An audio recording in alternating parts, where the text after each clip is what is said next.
Bonjour à tous et merci d'être avec nous ce matin pour que nous puissions parcourir ensemble les principales unes à Cusco, Cameroun. Ouvrons cette revue de la presse ce matin par la nouvelle expression qui s'intéresse au drame de Bankolo et nous renseigne que le gouvernement veut évacuer le site.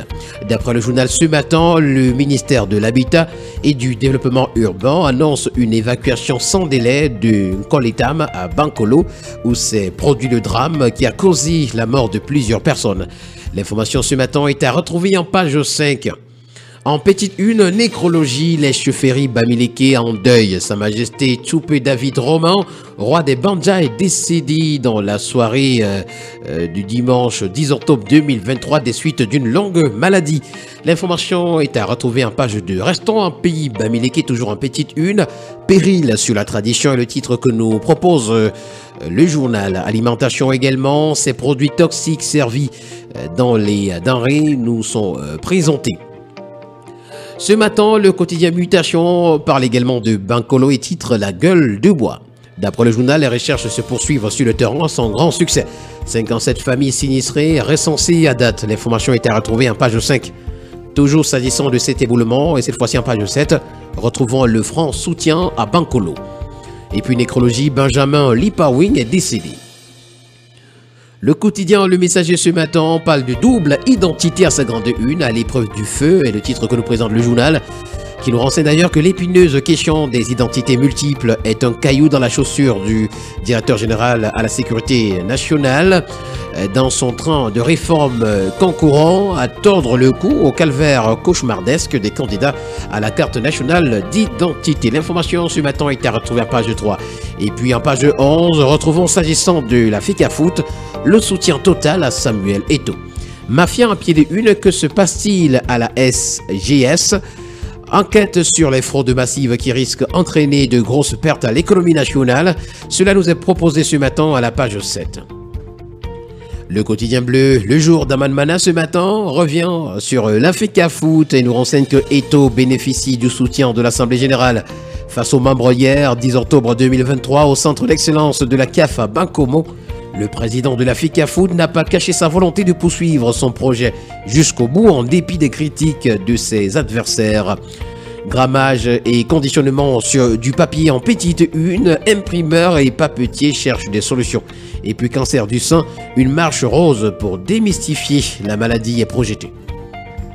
À la grande une du quotidien national bilingue Cameroun Tribune ce matin, Lyonnes indomptables, urgence.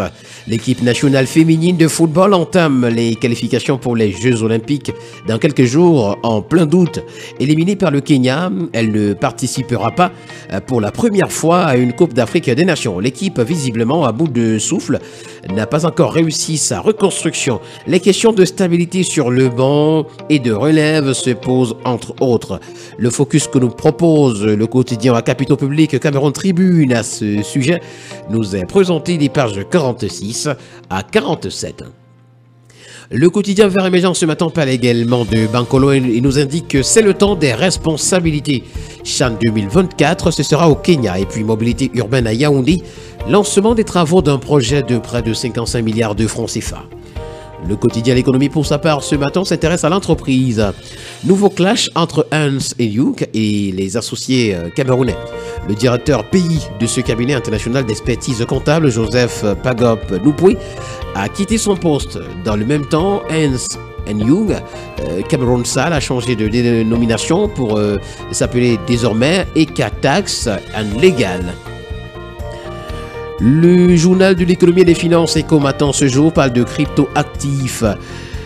Les réformes centrafricaines mettent la BEAC sous pression, nous informe le journal à sa grande une. Et puis à son autre une ce matin, on parle de catastrophes urbaines. Au-delà de la sensibilisation, la rigueur des pouvoirs publics s'impose, nous renseigne le journal.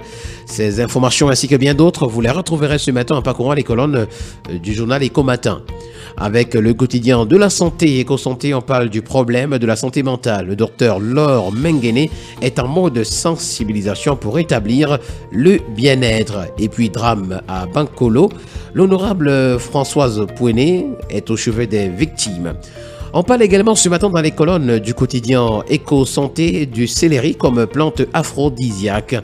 D'après l'information que nous rend le journal, elle aide à améliorer la virilité de l'homme. C'est à retrouver en page 9. Le drapeau qui parle de télédistribution ce matin nous présente la levée de la suspension de Canal Plus L. La chaîne internationale s'engage à respecter les lois du Cameroun après sa suspension le 29 octobre dernier. Le Conseil national de la communication, présidé par Joseph Tchébonkin Kalabous, a décidé de lever la sanction ce 9 octobre suite aux mesures palliatives prises par l'opérateur français. L'information ce matin est à retrouver en page 8. S'agissant de la tragédie de Bankolo, ce matin en petite une, le drapeau nous renseigne que le président de la République, Paul Biya, compatit. C'est à retrouver en page 2. Le quotidien L'Info à chaud pour sa part revient sur l'Assemblée Générale Extraordinaire de la FICA Foot et nous renseigne que les délégués sont dans l'étau. L'étau comme Samuel Eto'o. À en croire le journaliste spécialiste en questions sportives Théo De Jong, Eto'o est placé au sommet de l'estime des délégués qui sans équivoque lui vouent loyauté et confiance indéfectible. L'information ce matin est à retrouver en parcourant la page 10. Ce matin, avec l'hebdomadaire Expression économique, on parle de Cangate, Covidgate. Le journal nous renseigne que Paul Biya décore des suspects de la Chambre des comptes. L'information ce matin est à retrouver des pages 6 à 7. Avec la voix du consommateur, on parle d'assistance aux victimes de Bankolo. Les ministres aux abonnés absents nous sont présentés ce matin à la grande une.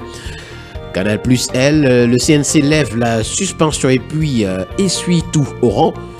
Diminution de l'épaisseur, mais hausse des prix. Terminons ce matin avec le journal Politics qui parle de présidentielle 2025. Serge Espoir Matamba appelle le président de la République Paul Biya à une sortie honorable pour la stabilité du Cameroun. Aujourd'hui au Cameroun, vous avez des hommes, des femmes capables d'assurer la relève, de le mener vers une prospérité. Et vous savez que je fais partie de ces hommes. C'est une sortie de Serge Espoir Matamba qui est présentée ce matin à la page 3 du journal Politics. Mesdames et messieurs, voilà qui met un terme à cette autre sortie de la revue de la presse camerounaise. Merci d'avoir été à l'écoute et rendez-vous très prochainement pour une nouvelle édition. Surtout, n'oubliez pas qu'acheter un journal, c'est participer à l'édification d'une société libre et transparente.